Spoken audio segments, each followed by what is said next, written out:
It's a sad day for me. Me admitting I was wrong. After countless people commented on my previous video about Guild Wars 2 and the review that I'd done, I figured out that I did not know everything. So, I've decided we're doing a part 2. Alright, let's slide into it a little bit here. Now, before we kick it off, I do want to give a shout out to the Guild Wars 2 community for immediately correcting me where I was wrong in a very positive way. No one hurt my feelings, and I'm glad that they actually did it. Because they did that, I was able to give Guild Wars 2 the fair chance that it deserved. And I have to admit, combat did get a lot easier. Let me show you what I'm talking about. So as some of you may or may not know, when I initially did my Guild Wars 2 review, I was very upset and very clear on multiple occasions by mentioning how terrible I thought combat was and the fact that I could not get the action camera. But thanks to the Guild Wars community, I was told that I could set the hotkey for it. It still took me a little bit of scrolling and a moment to find it, which kind of, in my opinion, can draw from a great game. Now, tutorials typically will help guide a new player through some of the features that they find most important, and I think that's where Guild Wars kind of let me down. The fact that it didn't tell me where these hotkeys was, and I had to actually dig in and try to find it and ultimately get help and be corrected by the community to make sure that I was doing this the right way, it just wasn't satisfying for me. However, I still turned around and gave it a shot. As you can see, we figured it out, and my combat, my gameplay, and everything turned up a lot. Now, previously I mentioned I love the artwork in Guild Wars 2. The way that they tell the story in their little cutscenes at the beginning are phenomenal, and I really appreciate that. Like, again, it brings you into the game, and it really holds that true experience for everyone. This has to be, without a doubt, a really amazing perspective in listening to the characters converse and talk through the story as they engage you or other people when they're telling their story or telling you what's going on. I found this really cool and immersive. I really appreciate Guild Wars 2 for bringing this angle that I hadn't seen before into light. So let's just showcase what the action camera really allowed me to do.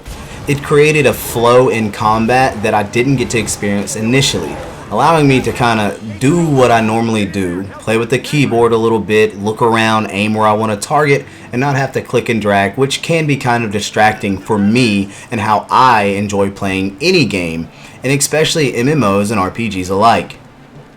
So let's talk about what I really found interesting and what I enjoyed quite a bit. As you notice on my toolbar at the bottom, I have the ability to switch from fire to like a watery ice type ability set. This was pretty cool because I'm able to flip the switch on the fly. Now, there's a timer and a cooldown that kind of pops up whenever you switch between those two elements, but I appreciate that a lot. So on the fly, changing the element that you're using is really cool. But there's something else that really stood out to me. As I was digging into my very limited inventory space, clicking around, trying to read and see what was going on, I noticed that once I equipped the staff, my skill set changed. I don't believe I've ever seen this in my gameplay experience occur. So Guild Wars 2 has given me the control of not only what weapon I wield and what element I wield, but when I wield that weapon, how many times did I just say wield? Anyway, when I have a different weapon in hand, my skills reflect based on that weapon. Now, I really like the other weapons that weren't two-hand because they kind of swung a little bit faster, but at the same time, this is a really cool aspect of the game. Holding different things grant different effects. You learn new skills based on this. I'd like to also call out, when I was running through the water would splash up on the screen, leaving these inky blotches at the bottom showing that I had been running in deeper water and it was splashing up. I found that really cool as well. It's just a nice visual aspect that adds to the beauty of the game. In this particular early mission, I found myself running in and out of the zone that I was supposed to be engaging. I saw enemies that looked just like the ones that I had been fighting before, and assumed by continuing to battle these guys, I would continue to get credit for being in the zone, and I actually didn't. This led me to realize that if I wasn't paying attention to that top right hand corner, I may or may not know if I was in the right zone and if I was killing the right enemies. So I wasted probably 3 to 5 minutes on killing enemies that weren't actually in the zone. I tried to bait them into the zone to see if I could still get credit for them, and it worked. It just didn't work as smooth as I wanted it to. I dealt with countless vendors, seeing myself able to sell some of the junk that I had, which kind of made it easier to keep my limited inventory space pretty clean. I also found that a lot of vendors actually sold these little leather satchels that would expand my inventory space without having to buy tickets or something from some paid market in order to do. Now, I did realize that this game has the ability for you to purchase its full version, and it seems like it grants you a full level 80 character without having to do all the work when you do that. I was very curious, and I really did debate on if I was going to buy it or not.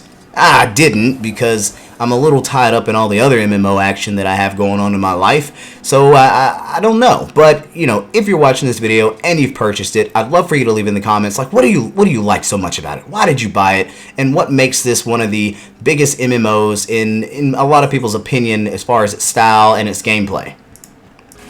Another really cool feature that I just stumbled upon while playing this was there are some world events that are a little bit different than your typical world events.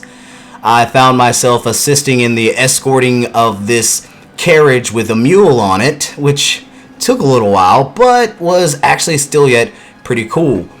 As we're moving this mule down the road, countless enemies will try to attack, and it is your job or role to protect it. You can't let it die, because if it dies, you'll lose. I give Guild Wars a cool grade A on this one because it takes just exploring and being around the area to another level. Waves and waves of these centaurs came down and tried to destroy what we were trying to protect, and you had to fend them off. I'm not confident I've done this in any MMO that I have played, but it did add a level of enjoyment to it, to kind of be on a journey to protect something. I've seen this in RPGs and other games where you're kind of protecting the card or whatever the case is while it moves, but this time you actually got it in an open world type of setting. And they kind of gave you quite a bit of experience. In my research, I did see that this is one of the cool things about this game. From just exploring or just living in this MMO world, you can do things all the time and gain experience. Now, this is the part that kinda had me a little confused. From what I understand, I was supposed to pick up a shield and then let this guy kinda attack me so that I could block him and kinda work with shields. However, I just didn't figure out exactly how to get him to target me and make it where I could block his shield. So this was a little confusing for me as well. I'm sure there's a tutorial somewhere that I just haven't seen yet or overlooked, or maybe I need to do more research on that part. I'm not too sure, but this left me kind of like, huh?